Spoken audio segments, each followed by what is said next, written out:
നമ്മള് സാധാരണ ഒരാളെപ്പോഴാണ് ഈ ത്വരീഖത്തിന്റെ ശേഖന അന്വേഷിക്കല് അല്ലെങ്കിൽ ത്വരീഖത്തിൽ ചേരണമെന്നൊക്കെ ആഗ്രഹം ഉണ്ടാവുന്നത് എപ്പോഴാന്ന് പറഞ്ഞാല് നമ്മൾ നിസ്കാരം നോമ്പും കാര്യങ്ങളൊക്കെ ഉണ്ടാവുന്നതിന്റെ കൂടെ ഒന്നുകൂടി നന്നാവണം എന്ന് ആഗ്രഹിച്ച ഒരാളുടെ ശിക്ഷണത്തില് ഈ ഫർളായ നിസ്കാരം നോമ്പൊക്കെ സ്വാഭാവികമായിട്ട് എല്ലാവർക്കും അറിയുന്നതാണ്. അതിന്റെ കൂട്ടത്തില് നന്നാവാനുള്ള മാർഗ്ഗങ്ങൾ അന്വേഷിക്കുമ്പോഴാണ് അത്തരത്തിലേക്ക് എത്തുന്നത്. സാധാരണക്കാരെ പലപ്പോഴും ഇതിൽ വെട്ടില് വീഴാറുണ്ട്. അപ്പോ അതിൽ വീഴാതിരിക്കാനുള്ള ഒരു മാർഗം എന്താന്ന് പറഞ്ഞാൽ പണ്ഡിതന്മാര് അംഗീകരിക്കുന്ന ത്വരീഖത്താണോ അതിനെ അംഗീകരിക്കുക, അതല്ലാത്തതാണെങ്കിൽ അതിന് മാറി നിൽക്കുക, വിട്ടു നിൽക്കുക എന്നുള്ളതാണ്. പലരും പല രീതിയിലാണ് അതിലേക്ക് പോകുന്നത്. നന്നാവാൻ ആഗ്രഹിച്ച് ചില ആളുകളുടെ സ്വന്തം ചില അനുഭവങ്ങൾ കാര്യങ്ങളൊക്കെ പറഞ്ഞിട്ടോ ചിലപ്പോൾ ശേഖനെ ഫോളോ ചെയ്യുന്നത്. ഈ ബിലീസ് ഒരാളെ പഴപ്പിക്കുന്നതിന്റെ ഏറ്റവും നല്ല രീതി എന്ന് പറഞ്ഞാൽ അയാള് നന്നായി ഉണ്ടെന്ന് തോന്നിയിട്ട് പിന്നെ നല്ല മാർഗത്തിലല്ലാതിരിക്കുമ്പോഴാണ്.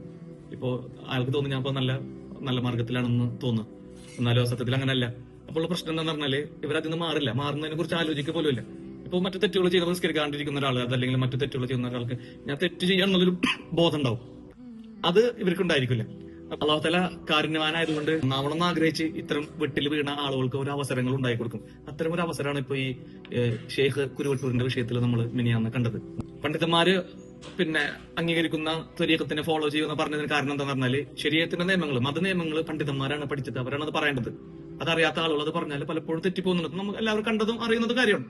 അപ്പോ ഇവരുമായി ബന്ധപ്പെട്ട് സ്ത്രീകളെ കലരുന്ന വിഷയങ്ങള്, അതുപോലെ ഇവരുടെ സദസ്സിലൊക്കെ ഉള്ള ഈ ഗാനമേള, പാട്ട് പരിപാടികൾ, അങ്ങനത്തെ പല വിഷയങ്ങളും ഉള്ളതുകൊണ്ട് എ പി ഉസ്താദ് എന്ത് പറഞ്ഞു, ഇത് വ്യാജ ത്വരീഖത്തിന്റെ ആളുകളാണ് എന്ന് സൂചിപ്പിക്കുന്ന രീതിയിൽ സംസാരിച്ചപ്പോ സാധാരണ ഒരു മനുഷ്യൻ, സാധാരണ ത്വരീഖത്തൊന്നുമില്ലാത്ത ഒരു സാധാരണക്കാരനുണ്ടല്ലോ, അവര് പോലും സംസാരിക്കാത്ത അത്ര മ്ലേച്ഛമായ രീതിയിലാണ് ഈ ഷെയ്ഖ് എന്ന് പറയുന്ന ആള് എ പി ഉസ്താദിനെ കുറിച്ച് പറയുന്നത്.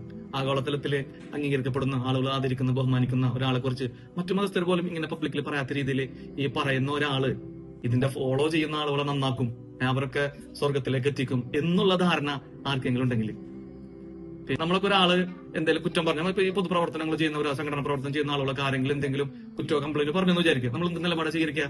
ആ കുറ്റം കംപ്ലൈന്റ് പറഞ്ഞ ആൾ അങ്ങ് അടച്ചാക്ഷേപിച്ച് അല്ലെങ്കിൽ വൃത്തികെട്ട രീതിയിൽ സംസാരിക്കലാണോ ചെയ്യാം? അല്ലല്ലോ. പിന്നെ നമ്മള് നല്ല രീതിയിൽ പിന്നെ അതിന് പ്രവർത്തനങ്ങളോട് മറുപടി പറയും, ഇത്ര ചെയ്യാം. ത്വരീഖത്തിന്റെ ആളുകൾ എന്താ ചെയ്യേണ്ടത്? അവരത് മൈൻഡ് തന്നെ ചെയ്യില്ല. കാരണം അത് അവരുടെ ഭാഗമല്ല. അവര് നന്മ ചെയ്ത് അല്ലാഹുവിലേക്ക് കടക്കാനുള്ള മാർഗങ്ങൾ അന്വേഷിച്ച് നടക്കാന്നല്ലാതെ പിന്നെ ഈ ചീത്ത വിളിക്കാൻ നിൽക്കില്ലല്ലോ. അപ്പൊ ഷെയ്ഖ് തന്നെ ചീത്ത പറയാം, എന്നിട്ട് അണികളൊക്കെ ഇരുന്ന് ഇങ്ങനെ പരിഹസിച്ച് ചിരിക്കുക, അത് ത്വരീഖത്തായിരിക്കോ? ഉറപ്പാണ്. അപ്പൊ ഇത് അല്ലാഹു തആല ഇപ്പൊ ഒരു തുറന്നു തന്ന അള്ളാഹുവിന്റെ കാരുണ്യം കൊണ്ട് കാണിച്ചു തന്നിട്ടുള്ളതാണ്. ഇനി ഇപ്പൊ ഇതിന്നുണ്ട് വിട്ടു നിൽക്കാൻ നിങ്ങൾക്ക് എങ്ങനെ ഇപ്പൊ ഇതിന്ന് വിടാൻ ആലോചിക്കുന്ന ആളുകൾക്ക് ഒരു പ്രശ്നമല്ല. കുറച്ചു കാലം ഈ വാട്സാപ്പ് ഗ്രൂപ്പ് മ്യൂട്ട് ചെയ്തിട്ട് ഫേസ്ബുക്കിൽ കയറാതിരുന്നാൽ തന്നെ ഈ പ്രശ്നത്തിന് മാറും. ആഖിറം ഉദ്ദേശിക്കുന്നവരാണെന്നുണ്ടെങ്കിൽ മാറാനുള്ള അവസരമാണ്. അല്ലാഹു തആല നമ്മളെല്ലാവരെയും ഹിദായത്തിലാക്കുകയും ഹിദായത്ത് നിലനിർത്തി തരുകയും ചെയ്യട്ടെ. അസ്സലാമു അലൈക്കും.